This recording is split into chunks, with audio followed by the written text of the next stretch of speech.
हरे कृष्ण सभी को। आप सबका एक बार और स्वागत है श्रीमद् भागवतम की क्लास में।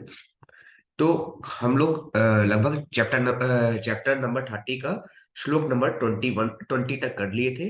आज श्लोक नंबर 21 स्टार्ट करना है। लेकिन इसको प्रारंभ करने से पहले, स्टार्ट करने से पहले भगवान श्री कृष्ण की प्रार्थना करेंगे। तो सभी लोग अपने दोनों हाथों को जोड़ लें और भगवान श्री कृष्ण की प्रार्थना करें। ओम नमो भगवते वासुदेवाय। जन्मा जन्माधस्य यतो अन्वयादितरश्चार्थस्भिज्ञस्वराट् तेने ब्रह्महृदायादिकवे मुह्यन्ते सूरयः तेजो वारिमृदां यथा विनिमयो यत्र सर्वमृषा धाम्ना स्वेन सदा निरस्कुहकं सत्यं परं धीमहि। नारायणं नमस्कृत्य नरं चैव नरोत्तमं देवीं सरस्वतीं व्यासं ततो जयमुदीरयेत्।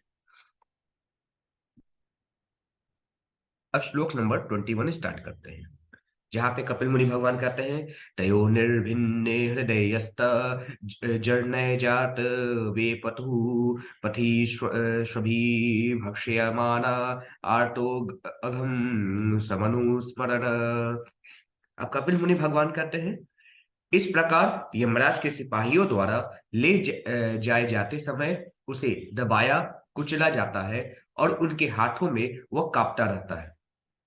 रास्ते में जाते समय उसे कुत्ते काटते हैं और उसे अपने जीवन के पाप कर्म याद आते हैं। इस प्रकार वह अत्यधिक दुखी रहता है।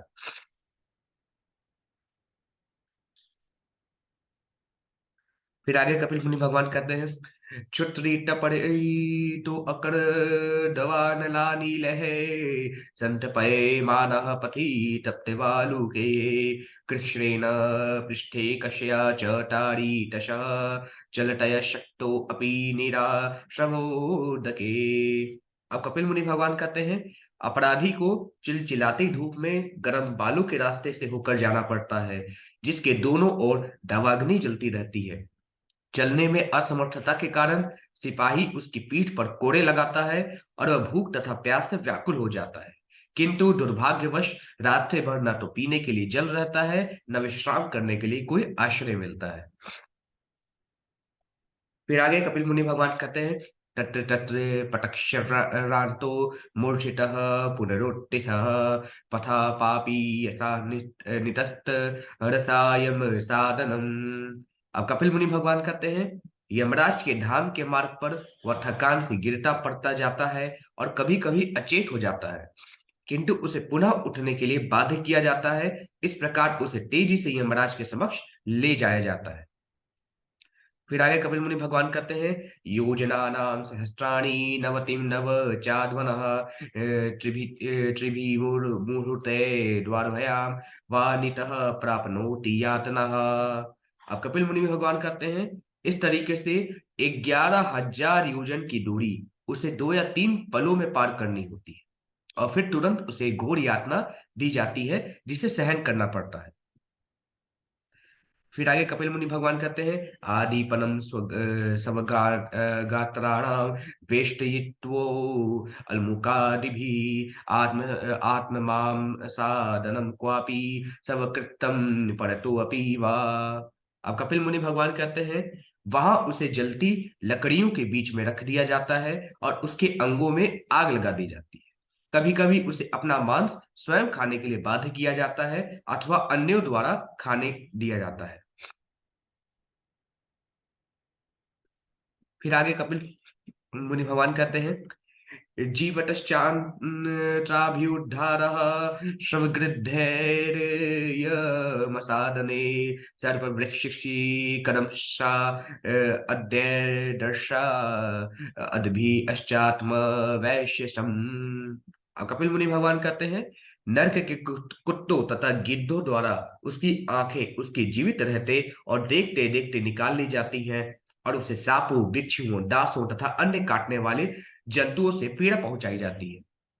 फिर आगे कपिल मुनि भगवान कहते हैं किरंतनम चाव यवसो गजादिभ्यो भिदापनम पातनम गिरि गिरिभ्यो रोधनम चाम्बु गरतयो।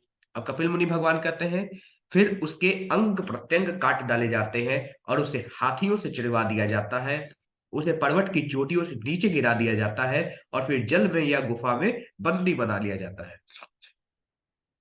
फिर आगे कपिल मुनि भगवान कहते हैं, यास्ता बिस्ट्रा अन्यता बिस्त्रा रौरवाध्याश्च यातनः भुक्ते नरो व नारी व मिथा संगेन निर्मितः।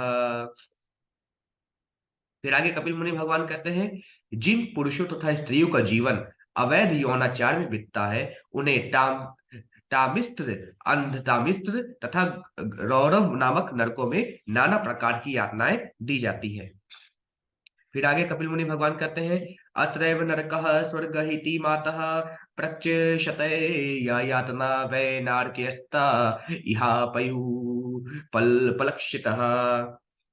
अब कपिल मुनि भगवान कहते हैं, हे माता, कभी कभी यह कहा जाता है कि इसी लोक में हम नर्क अथवा स्वर्ग का अनुभव करते हैं, क्योंकि कभी कभी इस लोक में भी नारकीय यातनाएं देखनी पड़ती हैं। फिर आगे कपिल मुनि भगवान कहते हैं, एवं कुटुंबम बिभ्राण उदर अंबर एव वा विसृजय हो भयम प्रेत्य भुक्तिंग तत्फल मीदृशम। फिर आगे कपिल मुनि भगवान कहते हैं, इस शरीर को त्यागने के पश्चात वह व्यक्ति जो पाप कर्मों द्वारा अपना तथा अपने परिवार के सदस्यों का पालन पोषण करता है, नारकीय जीवन बिताता है और उसके साथ उसके परिवार वाले भी। फिर आगे कपिल मुनि भगवान कहते हैं, एक प्रपदते ध्वान्तम हितवेदम सवकलेवरम कुशलेतर पाथेयो भूतद्रोहेण यद भृतम। फिर आगे कपिल मुनि भगवान कहते हैं, इस शरीर को त्याग कर वह अकेला नरक के अंधतम भागों में जाता है और अन्य जीवों के साथ ईर्ष्या करके उसने जो धन कमाया था वही पाथे के रूप में उसके साथ जाते हैं।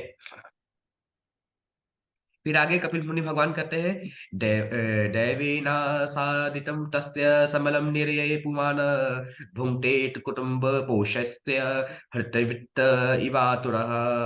अब कपिल मुनि भगवान कहते हैं, इस प्रकार भगवान की व्यवस्था से परिवार का पोषण करता अपने पाप कर्म को भोगने के लिए नारकीय अवस्था में रखा जाता है, मानो उसकी सारी संपत्ति लूट गई हो। फिर आगे कपिल मुनि भगवान कहते हैं, केवलेन हया धर्मेण कुटुंब भरनोत सुखः याति जीवो अंधता चरमम तमसः पदम।